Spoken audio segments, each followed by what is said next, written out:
have found the Genesis frequency.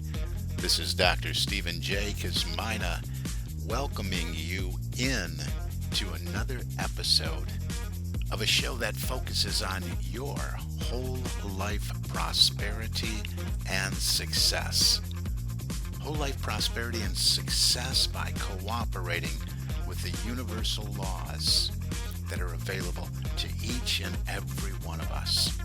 This is Quantum Leap Goal Achievement, radical personal transformation, whole life prosperity and success. Now, stay tuned for another exciting episode that'll move the needle in your life from where you are now to where you want to be. And good morning, good afternoon, good evening, whatever time of day it may be, wherever you are in the world when you hit that play button. So glad you did. You are listening to the Genesis Frequency Podcast, and I am Dr. Cause and Effect, Dr. Stephen J. Kazmina, coming at you from the Emerald Coast of Florida, where we got kind of a windy, stormy, blustery, rainy day. So hopefully we are not getting any of those sounds into the equipment here. So, hey, put the seatbelt on. Let's go. Let's strap in and let's take a deep dive. You know, this show's all about personal development, professional development, leadership development, executive development, spiritual development, and it's also for all kind of organizations, for your people, for you, and this is the work I do. So reach out to me, successappointment.com, get you on your calendar, on my calendar. All right, we're going to talk about servant leadership today. Servant leadership today. I know in the world there we have a new pope. What do you think about that? Let me know about that. But I want to just talk about leading with a servant's heart. That's what I'm reminded. That's what I'm inspired to do this week because in leadership development, we talk about that a lot, and I've not spoken about that too much on this show. So, again, welcome into the Genesis Frequency. I'm your host and founder, Dr. Cause and Effect, Dr. Stephen J. Kazmina, and I am indeed grateful and thrilled you're joining me for today's message. And whether you're tuning in from your office, your ministry, or your sacred alone time, this morning or this afternoon or whatever it is, know that today's episode is one that calls us back to the center of what leadership and leadership development is really all about. Okay. So I want to talk to you about this servant leadership thing, a concept that's often mentioned, but rarely truly lived. I put the title on this episode, Lead from the Heart, because that's what servant leadership demands. It's not about position. It's about not about title. It's not about power. It's about posture, the posture of the heart. Now, in both business and ministry, servant leadership is more than a model. It's a movement, truly it is. And it's one that aligns beautifully with spiritual principles. It invites us to lead with humility, empathy, purpose, and a deep, what do you want? A deep reverence, let's say, a deep reverence for the people we serve. So let's unpack all this together in this episode here. Try to get it all in. So, servant leadership, a calling, not a career. The term servant leadership was first coined by a gentleman named Robert K. Greenleaf, and that was in a 1970 essay called The Servant as Leader. Now, he wrote, and I'm quoting here, the servant leader is servant first. It begins with the natural feeling that one wants to serve first. Then conscious choice brings one to aspire to lead. That one phrase, serve first, really changes everything. It changes the whole concept of how so many of us look at leadership. Most leadership models start with authority, right? Servant leadership starts with service. It's a conscious decision to flip the traditional hierarchy on its head. It's leadership not from the top down, but from the inside out. And there's some models that are from the down up or inside out. Well, however you want to look at that. You see, when you lead from the heart, people don't just follow you, they grow because of you. How about the heart? The heart of the matter, servant leadership as ministry. Because I work with a lot of organizations and ministries and individuals as ministers. In ministries, this seems like a no-brainer, doesn't it? We serve God, we serve people. But let me challenge you on that for a moment. Sometimes, even in ministry, we get so caught up in titles, in roles, in outcomes, in optics, in the show. What we forget, as we're so immersed in all of that, we forget our true assignment, which is to lift others by showing up with love, presence, and purpose. Servant leadership in ministry means asking every single day, who am I serving? How can I better listen? Am I making space? And this is really important. Am I making space for the gifts of others to shine? We talk about that a lot in leadership development and the leadership development work I do with LMI as a franchisee of Leadership Management International. We have our newest program is effective coaching and empowerment. And empowerment is really what we're talking about here, building people, making space for the gifts of others to shine. It's not about building a platform, it's about building people. And that same mindset should carry over into business. So stay with me on this because business done with intention and integrity is also sacred work. It too, business can be a ministry. In business, servant leadership transforms cultures. And isn't that what it's all about? We're working with one good sized business right now and originally their culture was just terrible. The energy, you could just feel it. You walked in there and it's like, oh, what is going on here? What is this that I feel? You didn't want to be there. Customers didn't want to be there. This is so important. This is transformational. So let's talk about what this looks like in the marketplace. When we lead with a servant's heart in business, we begin to see team members not as cogs in a machine, but as individuals with unique callings, ideas, and potential.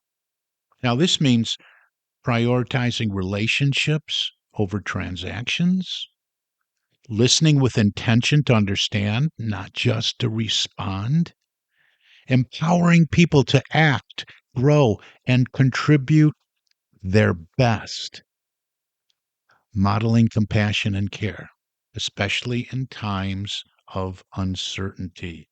You have to care. You have to model and demonstrate compassion and empathy and truly care about your people. It also means anchoring our business decisions in values. That's why I've talked so much about values and mission and principle and all these things.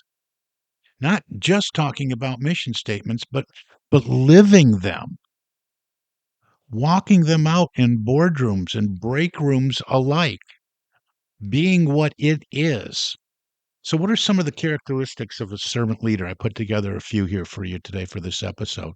We'll look at a few that define true servant leaders here, whether in a pulpit, a boardroom, or even a startup. Number one is empathy. Servant leaders strive to truly understand what others are experiencing, not just intellectually, but emotionally. That's important. Number two, listening. They don't interrupt, they don't rush to fix, they listen to hear. Number three, servant leaders here, stewardship. They recognize that leadership is a trust. They are caretakers of people's energy, talent, and time. Number 4, foresight. They use spiritual discernment and practical wisdom to see beyond the immediate, making choices for long-term good. You're going to have to come back and listen to this one a few times over and over and over again and let this really sink in, really get the meaning underlying all of this. Number 5 is community building. Servant leaders foster a culture where people feel safe, where people feel supported and significant. Everybody wants to matter. Don't you want to matter? So that's important. A servant leader asks, what do you need to thrive? And then listens deeply for the answer, even when it's inconvenient. You're doing this. That's what the leadership part is all about. What about the spiritual foundation of all of this, the spiritual foundation of servant leadership? From a metaphysical and new thought perspective, servant leadership isn't just a strategy, it's an expression of our divine nature. I really encourage you to get the book by Reverend Jim Blake. He's the CEO of Unity World Headquarters, and the book is titled The Zen Executive. Get that, take a deep dive into that great book. Been going through it several times. You see, you and I are individualized expression of God, of divine mind. When we serve, when we uplift, when we empower others, we are activating what I call, and you've heard me call it this many, many times, the Christ within. It's not a person. That's this spiritual center that we all are, that we all have access to. We are living the I am, so to speak. We're activating that center. In unity and metaphysical traditions, we often say, I am here to express the qualities of God, love, wisdom, strength, power, and imagination in everything I do. Servant leadership is love in action, that agape type love. We're not talking about romantic love here, okay? It's wisdom listening first. It's strength that lifts others up. It's power that empowers, not controls. It's imagination that sees the highest potential in everyone. It's in there. If we're not servant leadership, if we're not doing this, we're enabling people to just bury it within themselves, and most people do and will. We can look to, we got the new Pope here. We can look to Jesus, the master servant leader. So let's not forget that no matter what your faith is, Jesus modeled this perfectly, didn't he? I mean, he washed the feet. He broke bread with outcasts. His quote came from Matthew 23:11, said, "The greatest among you will be your servant." He didn't. It's really coming down out there. I hope it's not interrupting this. He didn't demand a throne. He invited people to the table. Come to the table. Sit down with me. He listened. The power of Jesus' ministry was not in domination, but in demonstration. That's what I'm talking about here over and over and over again. Modeling and demonstrating, showing what it looks like to serve from love, speak with truth, and lead with humility. And that's a pattern that he modeled and demonstrated that we're invited to follow in our families, in our communities, in our ministries, in our businesses, yes, in the business world. So how do we practice this? What do we do? We got to wind this up pretty soon. So how do we practice this? How do we get going and start it right here, right now, today? So if you pay attention, if you're wondering how to put this into practice, here's a few ways to begin right now, right this minute. Start with self-awareness. Take a look at yourself. Look in the mirror. Ask yourself, am I leading in all that I do? Am I leading from my ego or from that center, that I am center I just spoke of, my essence? Let your answers guide you toward deeper alignment with all of this goodness, with all of this centeredness, with all of this love and compassion and empathy we're talking about. Am I leading from ego or essence? And your answers will guide you towards this deeper understanding. Number 2, listen more than you speak. People need to feel heard. People don't want to feel, so many people feel that I talk to feel invisible and that they've been invisible all their lives. People need to feel heard. One of the greatest gifts you can offer is your full attention. Number 3, ask empowering questions. What do you think? What would make this better? What do you need? These invite participation, and these questions elevate others. Number 4, serve behind the scenes. Do something today. This is one thing you can do right now. Do something today that nobody sees, but that makes someone's day easier or better. Number 5, celebrate others. Shine the spotlight on your team, your congregation, your community, your coworkers, and not just for results, but for their effort, for their heart, for their attitude, for what they contribute to the culture. Number 6, let your decisions reflect your values.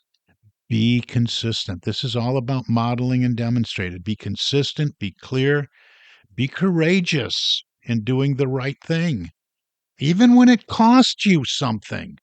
Do the right thing. You have to stand firmly in character and integrity, firmly planted on that foundation of your values. Whether it's in business, in ministry, it's all sacred work. It really is. Whether you're wearing a suit or a stole, whether your pulpit is a conference room or a sanctuary, know this: you are being called to serve with love. You're being called to lead with grace, build people, not projects, see beyond what is, and help birth what could be, speak truth with kindness, and to remember that every role you hold is an assignment of sacred trust. Have you looked at it that way? Every role you hold is an assignment of sacred trust. When we lead from the heart, we build organizations and ministries that don't just succeed, they transform lives within and without. So, final word here, just for encouragement. You don't have to be perfect to be a servant leader, okay? You don't, a lot of coverage out there this week. You don't have to be a pope. You don't have to, you don't have to be perfect, is all I can say about that, to be a servant leader. You can do this. You should do this. You just have to be present. You have to be willing. You have to be awake. And then ask yourself daily, how can I show up today as love? How can I create space for someone else to shine? Where am I being invited to listen more and direct and control less? This is the sacred journey of the servant leader, a journey not of control, but of connection. Think about this. I encourage you, and in all the programs that I do within corporations, our material, it is suggested that the participants listen over and over and over again, a minimum of 7 times before our next session. Listen to it. It's the repetition that causes you to remember. It causes you to hold on to all of this. This is why you know the words to all your favorite songs. You listen to it over and over and over again on the radio in the car. Repetition, and you will retain all of this in here. Make yourself a student of this. Thanks for spending your time with me today. I'm going to talk about this more and more. If this message spoke to your heart, please share this with someone else who leads or is longing to lead, or one of the leaders in your organization, and one of the decision makers perhaps in your organization, and invite them to reach out to me so I can bring something to your organization to help you grow and do some leadership development. Remember, leadership isn't a position, it's a decision to serve, to uplift, and to love out loud. So until next time, I just want to remind you, reach out to me. Stephen, Stephen, at successocean.com is my email. On the website, thegenesisfrequency.com, there's all kind of places and forums to comment. Comment wherever you're listening to this here. Comment on the Facebook page, The Genesis Frequency, StephenJKuzmina.com. All of this. It's all out there. Let me know. Or make an appointment on my calendar and let's have a conversation. SuccessAppointment.com. So just want to remind you, dream big, lead with love, and always begin within. It's always an inside-out job. That's what it's all about. So, this is Dr. Cause and Effect, Dr. Stephen J. Kuzmina, and you've been listening to the Genesis Frequency. I wish for you an infinitely spectacular day. God bless you.